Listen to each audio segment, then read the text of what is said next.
Hi, Zizaran here with another build guide for Harvest. And this isn't going to be like, actually, probably would be a pretty good starter, but now that the league has gotten underway a little bit, this isn't like going to be really aimed as a first build kind of thing.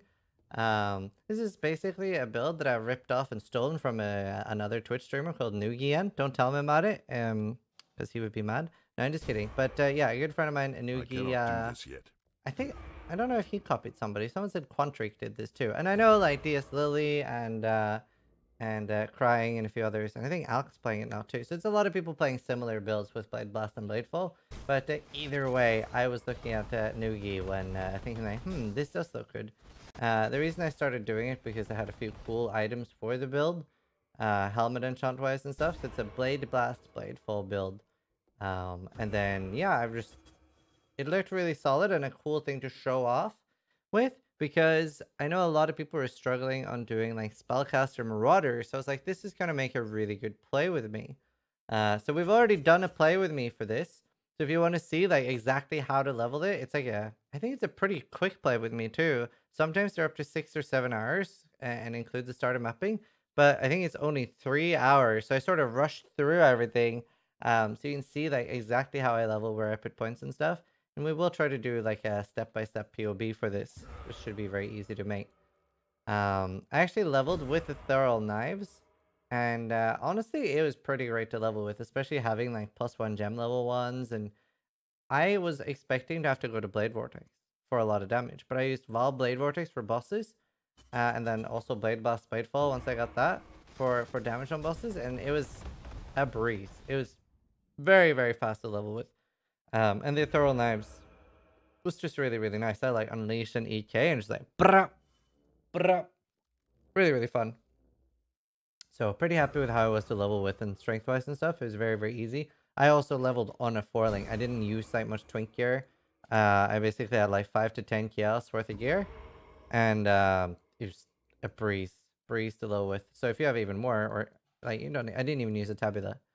But yeah, I just wanted to make a guide for this character and talk a little bit about it, and as well as like I will make a Gary the build or craft the build for this as well, which is a new series I've started doing. There like anything from 15 to 25 minutes where I like hover over each gear piece and talk about how to make it. That series seems to have been pretty good right now, and I'll quickly go over the gear in this one too. But the way this builds is like sort of similar to Frostbolt Vortex or ED Contagion, where you're using 2 skills. So you throw your Bladefall down, that leaves the blades, and then you Blade Blast. And because you have so much AoE, you can see that they're overlapping quite a lot. I think right now each blast is 100,000 damage. Good day. And even since level 83 or something, I was doing like pure Chayulas and pure on the tools. Oh, and the tool took a while actually. Because I haven't focused that much on defense. Sorry, I haven't focused that much on offense. I've gone very heavily defensively. I'll just show a quick run in Blood Aqueduct to show how it plays. I've been doing tier 16 maps and stuff with my current setup. I feel like damage is like slightly low because I don't have everything I want yet, and I have gone like Purity of Fire. But it basically plays like this in high maps, where on blue packs I'll have to like slap them 2 or 3 times. That's the thing that a lot of people don't know about, is that Blade Blast does have its like own initial hit thing. You know what? Let's just go show a map real quick instead of just doing low level content. But let's see, because that's better. We'll just do like a tier 13 or something. Sounds good. See if I have any shore maps. Yeah, 13 shore. That sounds nice. Just throw an elk on it. I don't want Ella Reflect.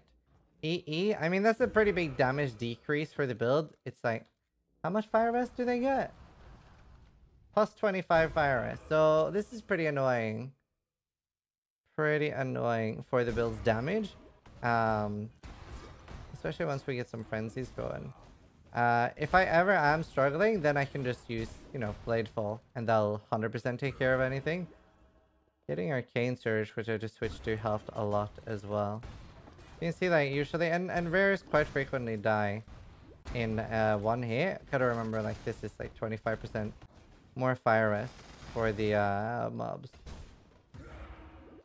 So seeing as I focus so hard on damage, sorry, on tank, words are hard, then have slightly less damage than what you can do. And I haven't played very long either, 15 hours. And I didn't have too much already from my ED build. But it's already like clearing pretty nicely. Obviously the explosion that you're seeing with the course removal is the Crusader chest explosion. These are thankfully extremely easy to make now. You basically just need any item level 85 Crusader and then it's guaranteed. Most people should have the stuff lying around because it's just, I think you just need 2 augment physicals and then it's guaranteed explosion. So compared to before when they were genuinely hard to roll before, but now they're very, very easy. I've tried starting with like showing off how the build plays first because I went back and watched one of my own build guides and I was like, I don't even show off the build. This is tilting. So that's why I like want to actually show off the build now in videos. I think it just looks better. As you can see, the overlap is really needed because it does get spread out over such a big distance. But most bosses, and like Awakener and stuff, is pretty good with this build. If you run one of those, like, Nugi has this like very, very min-maxed with like everything high level and the characters like level 98 or 99, and that actually adds a lot. Like I'm about to get 2 more damage nodes here, and I can get quite a bit more damage or life, whatever I want to go for. So let's talk a little bit about the gear and the build and stuff like that, now that you've seen how it plays. So I am using a Glorious Vanity of Xibaqua. So the only thing that really matters here is the name, Xibaqua. The number is just whatever the smaller ones do. So this one, if you get a different number, is not going to do the same. Ideally, I would want the +1 max Chaos Rest, so I could get 89 Chaos Rest. Like, technically, both of those could be +1 max Chaos Rest for 1 point each. I wasn't that lucky. Now, a downside with the location I'm having mine in is that it makes the Avatar Fire, which is actually important for the build, into Divine Flesh. Now, because of the way Xophs Blood works, and I found one, so I was like, you know what, I might as well use it. Later, I want to get rid of both the Amulet and Avatar Fire anyway. But I am currently getting Avatar Fire, so everything is converted, and I have no fist damage. I cannot do this yet. And it's giving me Divine Flesh instead. So how does this work? Well, Divine Flesh is that 50% of your elemental damage is taken as Chaos, and then +10 max Chaos Rest.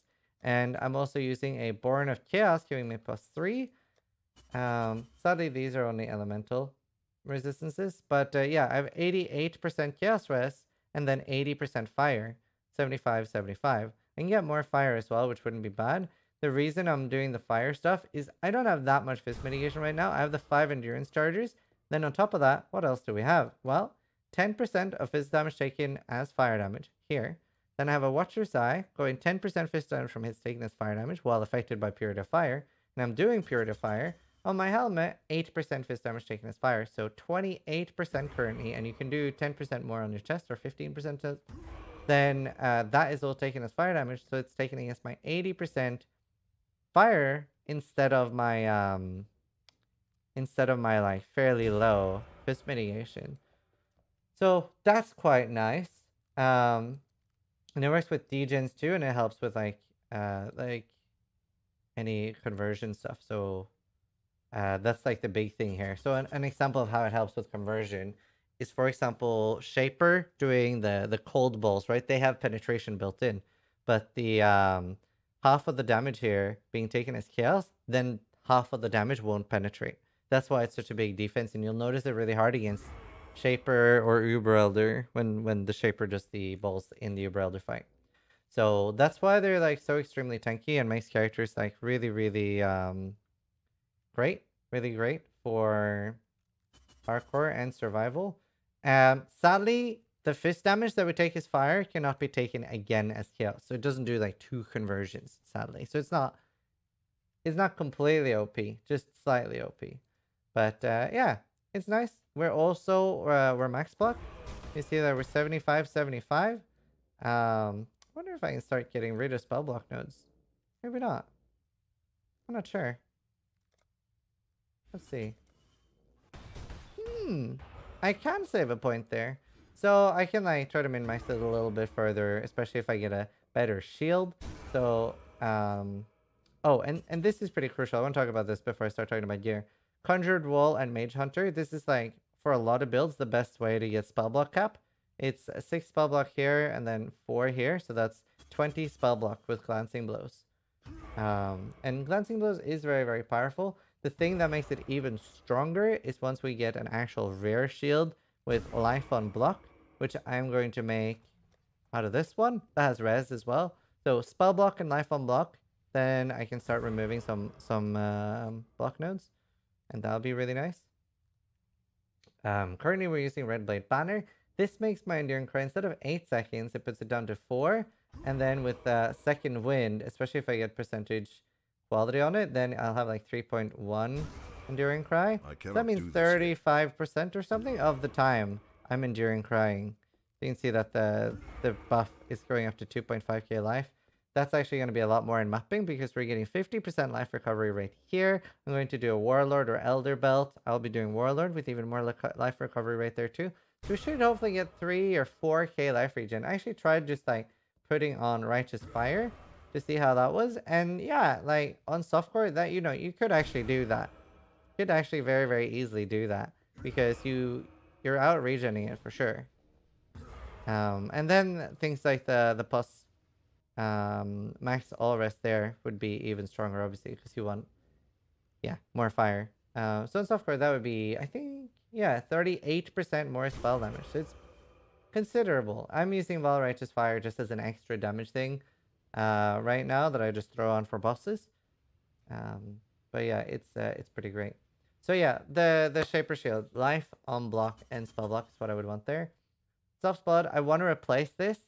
To replace it, I would need a 50% conversion glove, which basically means I need to find an incursion glove with 25% fizz converted to fire, and then Warlord Exalt it. I think it's Warlord Exalt, and get 50% that way. So it's pretty frustrating. I don't even think Nugi has that yet. But then you can get rid of Avatar Fire, and I can just get a good amulet, either +2 gem levels or +1 gem levels and some extra as fire damage. The belt, just epic cooldown recovery speed for Enduring Cry being faster. I'm sure I can craft something else more useful. And then I need a lot of Dex. Dex is a pain on this build. So is Int. The boots, they're beautiful. Just life and rest and movement speed, basically.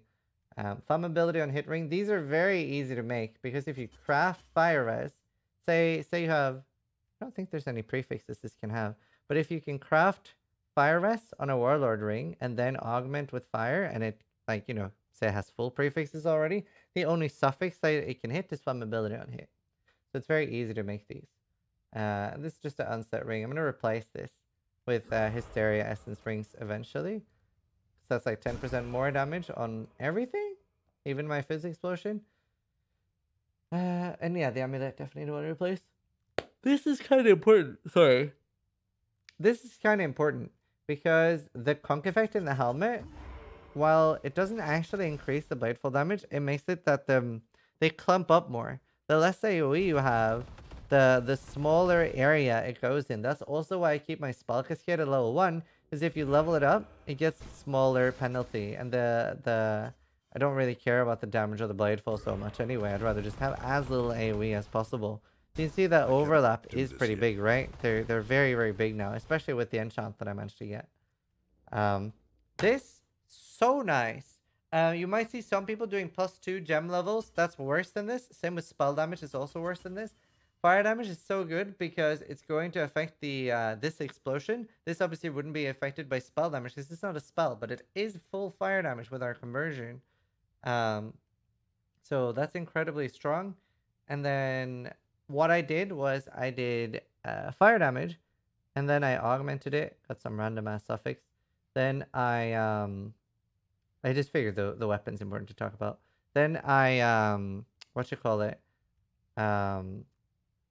I regaled it, and then I removed whatever the regal was. I can't remember. It was something easy to remove. Oh, fist damage leads to mana. So I just did remove fist mods. Then once the suffixes were like filled up with like 1 craft plus 2 actual mods that I don't care about, they don't matter, right? It's just anything. You can aug resist on there.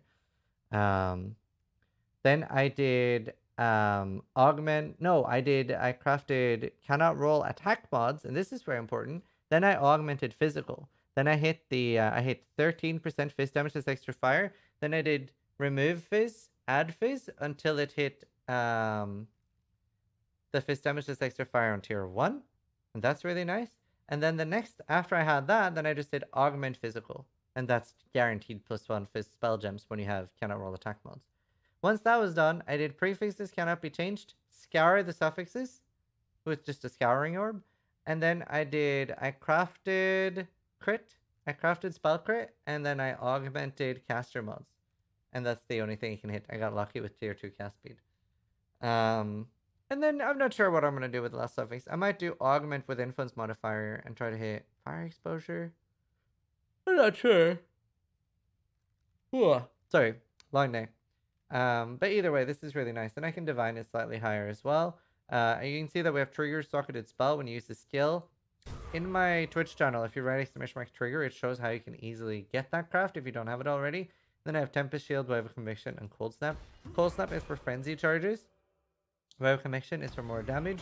And the Tempest Shield is for more spell block. So that's like a fair sum up here. And then the flasks are pretty standard. Curse. Actually, I definitely want different flasks. I do want a Basalt and I don't want a Jade. So I'll switch the flasks around. I could use the Katarina flask. Actually, it wouldn't be terrible on this. Actually, that'd be really nice. I have that. Why am I not using that? Ooh, is there any reason I shouldn't use that? Enemies ignited by you take 10%. I'm using LA Focus though. But that's nice. That's a nice option I have to move into. And the crit actually wouldn't be bad because especially if I'm using only Bladeblast that I showed earlier, I only have 1.2 crit. So the elemental overload isn't on a lot. Whenever I Bladefall something, it's 13 crit. And there's so many hitting that it's always on pretty much. Yeah, the chest I kind of want to awaken Orb chest to get fist damage taken as fire eventually. But I'll make a separate video talking about all the gear and how to get each gear piece. But it's not optimal right now. I just wanted to make a quick sum up. Pantheons I'm using right now, Solaris and Ralakesh. Shakari is fine too. I mean, it takes a little chaos damage. It doesn't really matter. And then, Bandits is skill point. Is the one we did for this. And then Ascensi wise, I did Namahu Flame first. What did I do next? Valaku's Storm, then Hinakora's Death Fury, and Tassalio last. As far as future levels, I'd probably take Life, and then Explosive Impact, and then I don't... Just more Life, I think. And Max Stress. It's like what we're going for next. Max Stress. Those, then that. Yeah. That sums it up as far as levels. But we'll make an actual skill tree with the POB and show you guys exactly what to take. To make it easier for those of you who are following along. And remember, the play with me is there to help you, and I'll make a gear the build as well. But just thought it was a fun build that I wanted to make a guide for. So and very, very popular. There's a lot of other people playing this right now as well. And obviously Noogie was the person I yoinked the build from. But yeah, go check that out. And hope you guys are having a fun time in Harvest. And if you have any questions, just drop by my Twitch channel, Zizaran. Thanks for watching. Try to die less than I do.